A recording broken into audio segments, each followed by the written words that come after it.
depression, burnouts, and back pain.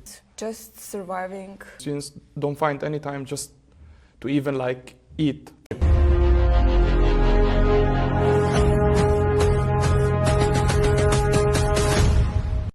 Welcome to the final part of today's podcast. My name is Kamilia and I'm studying dentistry at the third course of medical school.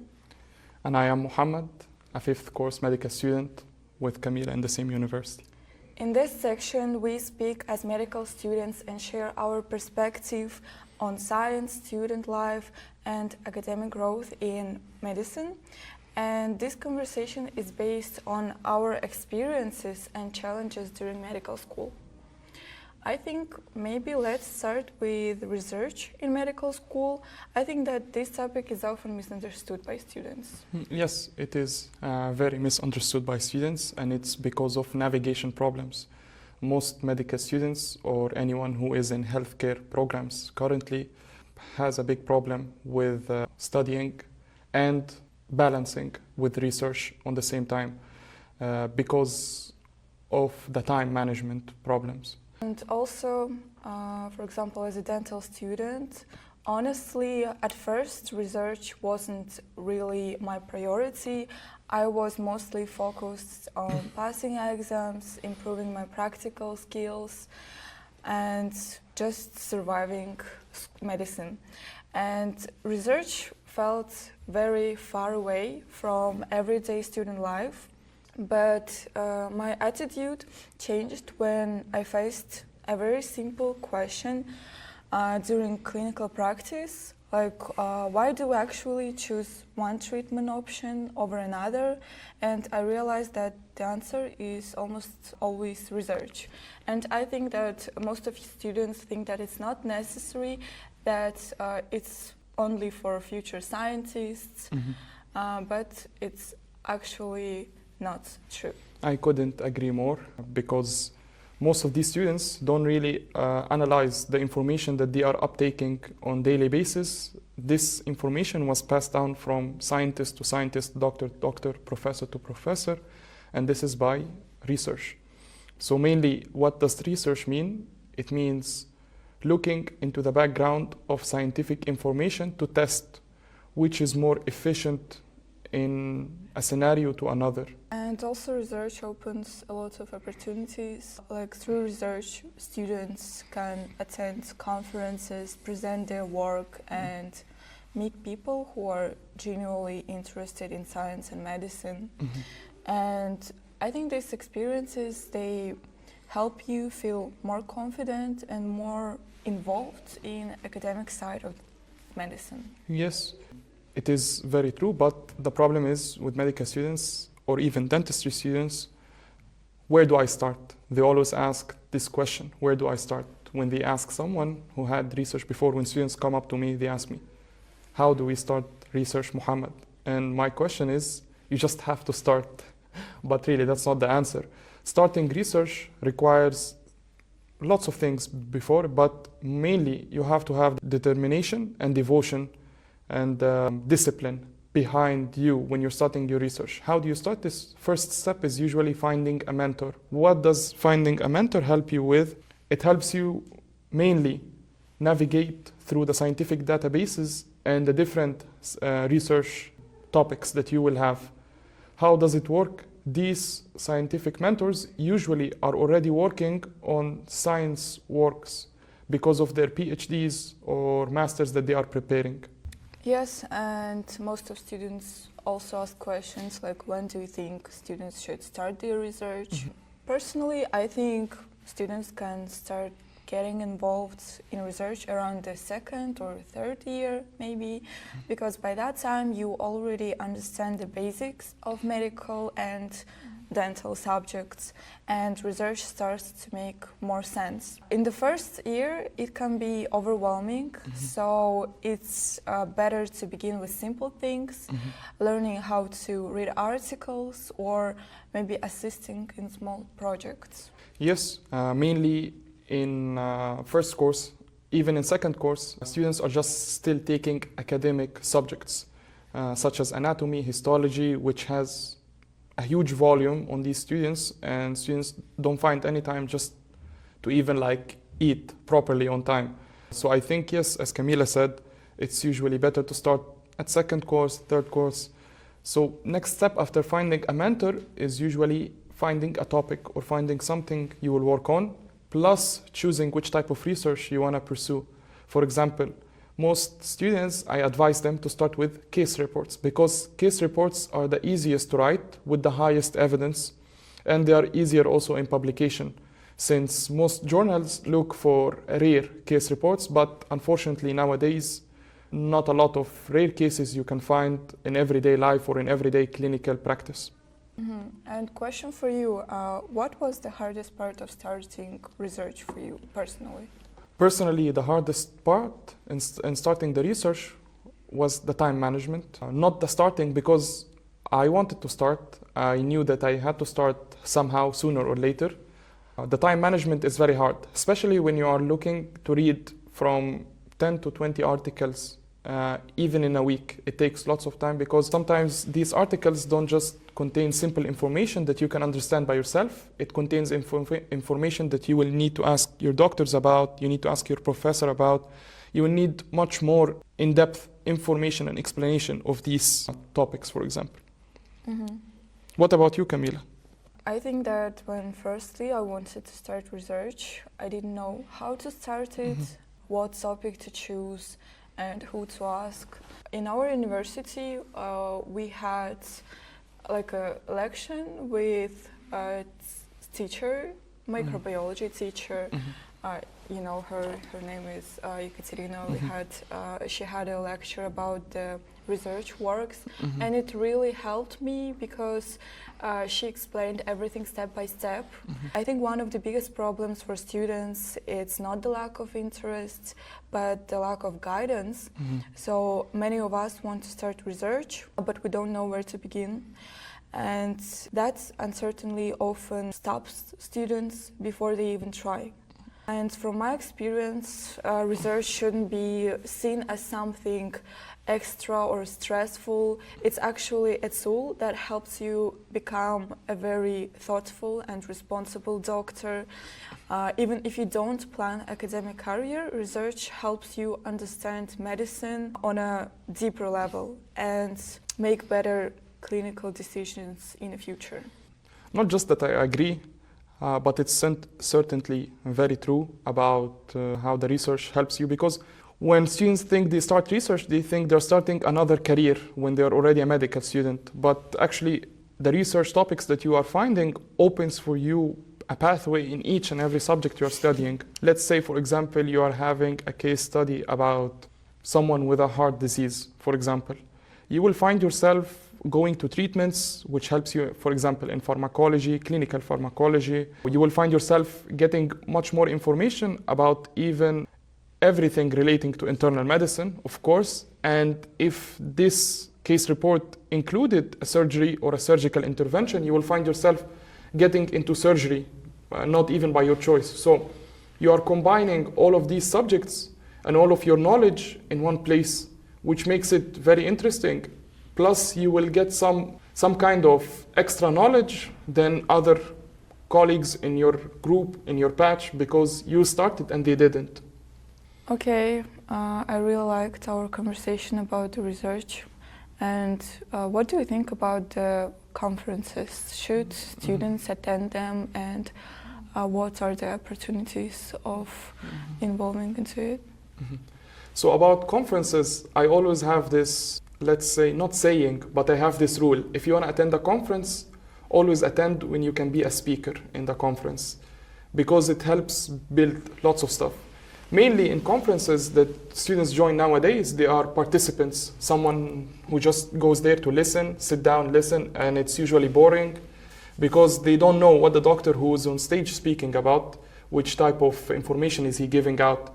But when you are a speaker, you build much more than that in a character.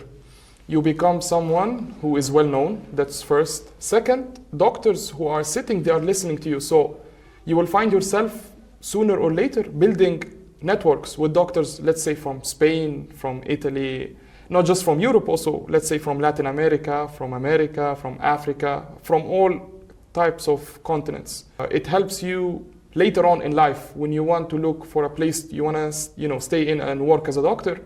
This type of connection helps you to understand the medical system in this or that country. It's type of exposure that medical students need nowadays because, let's say, for example, we are here in Kazakhstan. One of the most prominent problems is lung diseases because of the increase of materials in the air that affect the lungs, waste materials, especially in Almaty because it's very polluted. But in other countries, they have bigger problems, such as, let's say, in America, diabetes, obesity. It's a bigger problem because of the food they consume. So it helps you understand even like geographical features of medical problems in other countries. I want to say that at conferences you can see how ideas are discussed, questions, and improved.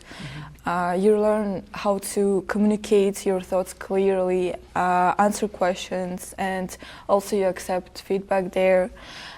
And these skills, they're not always taught in regular classes, but are extremely important in medicine. Also, another important aspect is the academic environment itself.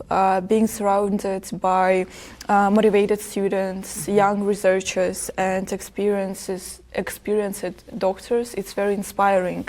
It pushes you to think bigger and take your education more seriously.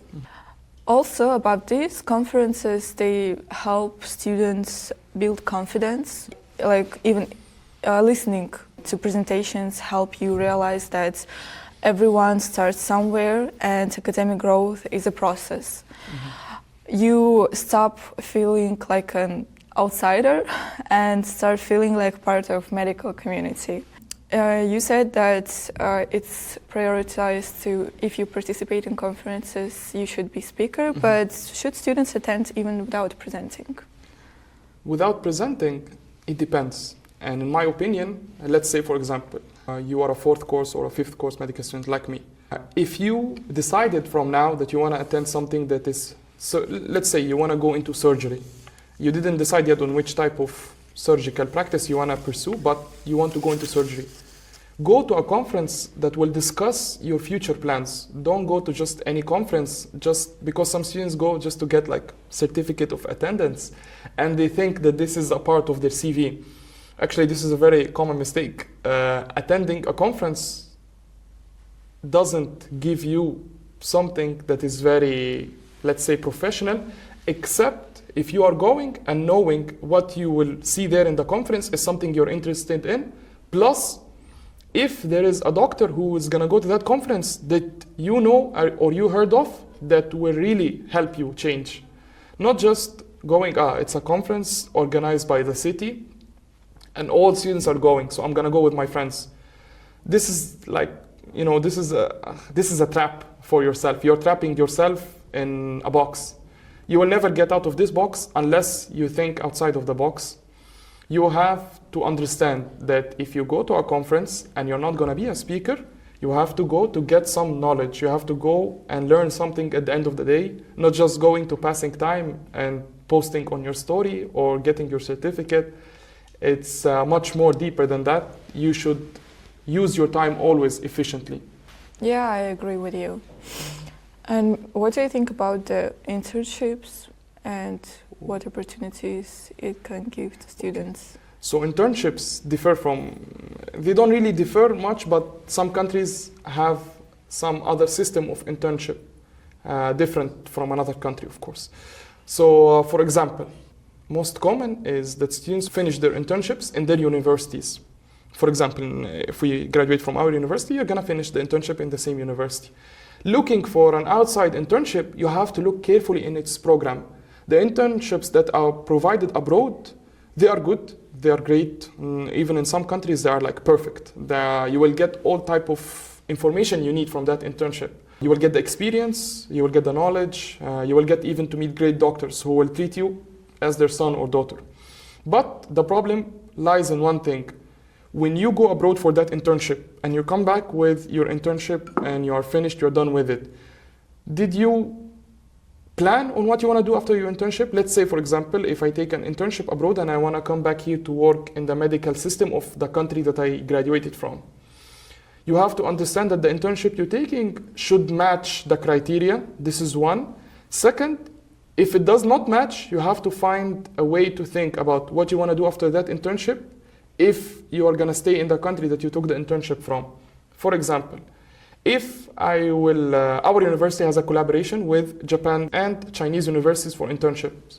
Let's say, for example, I will take an internship in Chinese university. Chinese university has a system that, some of them, not all of them, of course, have a system that you don't take internship in general, as a general practitioner, GP. A GP is like the standard. A general practitioner internship is standard for all medical students. But if you go to China, they have therapy, they have psychology, they have even sports medicine. So when you go there and you will take in that specific field, you narrowed yourself into that field. So when you come back, let's say here, back to Kazakhstan, you will have to work in that sports medicine, you will have to work in that therapy. You narrowed yourself. And I advise students, even though that internship maybe doesn't seem very well in their universities, but when you take your internship from your university, you give yourself a good option, which is to work right away. You will ask me how? When you take internship from your university values you as someone who chose to stay in the university. So when you apply, let's say, to teach at the university while finishing your specialization, you can get some sort of funding for yourself while working just because you took internship in your university. So it's very different when you go abroad, and it doesn't always seem that the sun is brighter on that side than this side, as students may look. But of course, traveling has another experience. Working in another country with another medical system, healthcare system, shows you stuff doesn't work the same, especially in developed countries. I went to China, and the medical devices they have there is much more developed than the ones that I saw. So to work there and then come back to see lesser medical devices, you will have to adapt. That's like biggest issue for you maybe.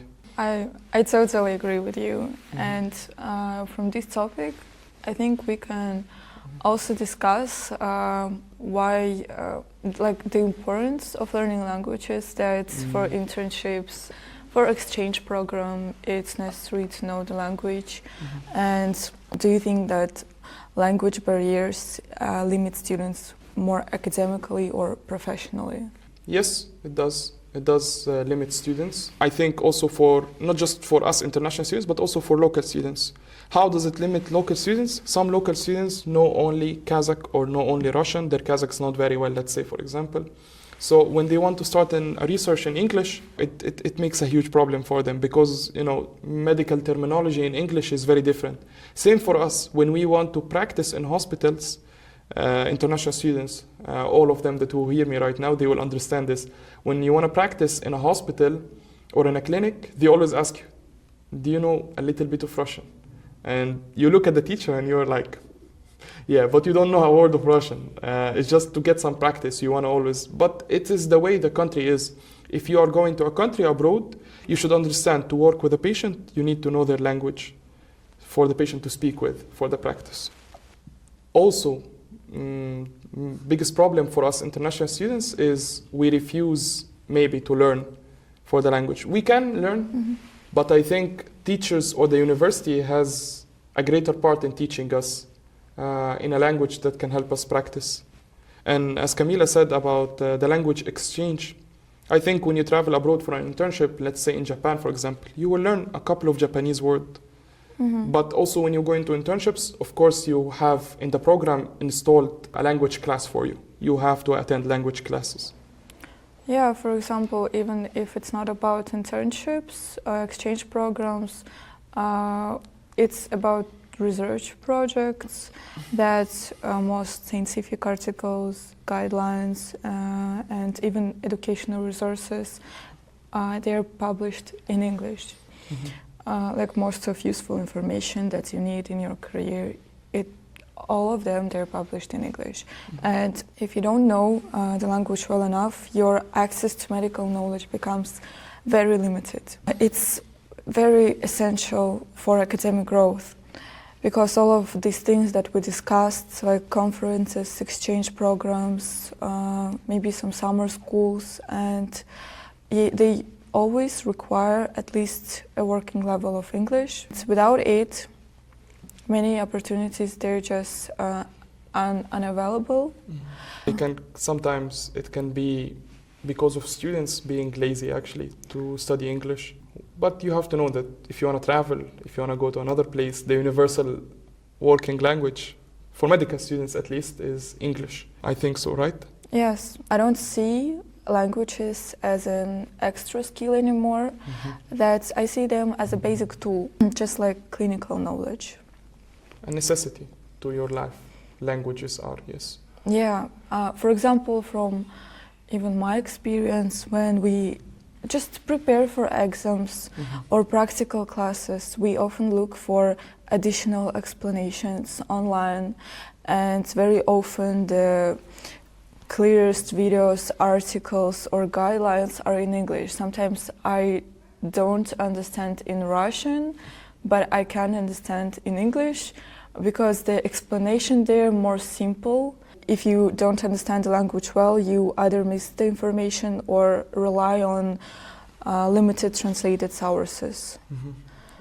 Same for books, I think. Same also for books that we study from medical stuff. For example, the best medical books in each and every aspect that we study medicine in. For example, let's say anatomy. The best anatomy books come from Gray's Anatomy. Moore's Clinical Anatomy also is very good. There are others also that are great. Lang's books also for other clinical subjects such as microbiology or immunology. These books which are in English. So for you to search up extra information online and you are studying, you always will find the most material in English language that you study from or that you will get extra information from. Yes. Are you interested right now in learning new language? Yes, you can be interested, but it's very hard to start a new language, even though that you can speak on daily basis, let's say, Russian. But Russian is not like a language that I really like a lot, but you don't have to like something for you to start it. Even when I wanted to learn Kazakh, it was very hard. Kazakh is a very hard language, especially its grammar. It takes lots to learn about it. So people here always forget that English is my second language, it's not even my first language. My primary language is Arabic. So people here treat me as I know only one language, which is English, because of course the other language doesn't relate to any of the languages that are spoken here. What about you, Kamilia?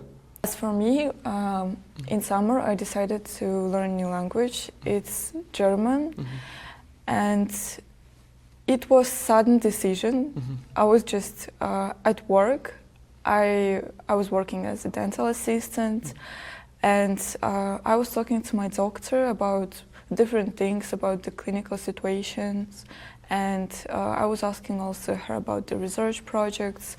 And then when it came about the exchange programs and about studying abroad, we talked mostly about Germany and Austria. And just in this day, I decided maybe I should learn a new language, because this time, the students, while I'm students, I have a lot of opportunities to gain knowledge. Because after I graduate, it will be more adult things like working, grade A's. So I will have more responsibility, and it will not be that much time like right now for learning something new. So that's why I made a decision to start learning German. And I really like it. Personally, I really like languages, learning them, involving into culture of the language that I'm learning. It's maybe even like a hobby for me. I want to connect it with my professional future. We're talking only about studying, but student life in medicine, it's not only about studying. We also need time to rest, socialize, and take care of ourselves. Did you have burnouts, and how did you cope with that? All medical students have burnouts. Burnouts is the most common thing, I think, between medical students. Maybe depression, burnouts, and back pain. The three common things, the triad, we say the clinical triad for medical students. It's very common, and it's normal as a medical student. For me, if you choose a certain specialty, a certain university, you have to be up to it. People pray. I see people pray to be a medical students, and it's a dream for them. You already achieved a dream, when I always think that, I want to quit, you always look back on the days that you prayed for the work that you have right now. Saying says, it's a quote unquote, it says, I don't pray for lesser work, I pray for, or lesser burdens, I pray for stronger shoulders to hold these burdens. About internships, I want to add something, that internships are modern day slavery. It is true that how some medical systems treat medical students as some kind of slaves, especially in hospitals. If you want to choose an internship, make sure that this internship that you will have will help you grow. Most internships now for medical students are just the doctor or the surgeon telling you, go to the storage room, get this and come back. You're basically just a worker in the hospital. It helps you grow sometimes, yes, because this work teaches you that you have to have patience to get into operations room, or let's say to get into contact with patients or medications or devices, but not always, okay? So you have to understand, let's say your internship, usually 10 to 16 months, it depends on the country. If 6 out of these months or the half of this internship you're just walking around, then it's nothing. I think with all of this speaking, we have to come to an end for our last part of our podcast. It was really nice being here and speaking about this topic. I hope it helps the medical student abroad and here in the country too. Yeah, and thank you for listening our podcast, AQYL MED. Follow us, learn with us, and become part of a new generation of medical professionals.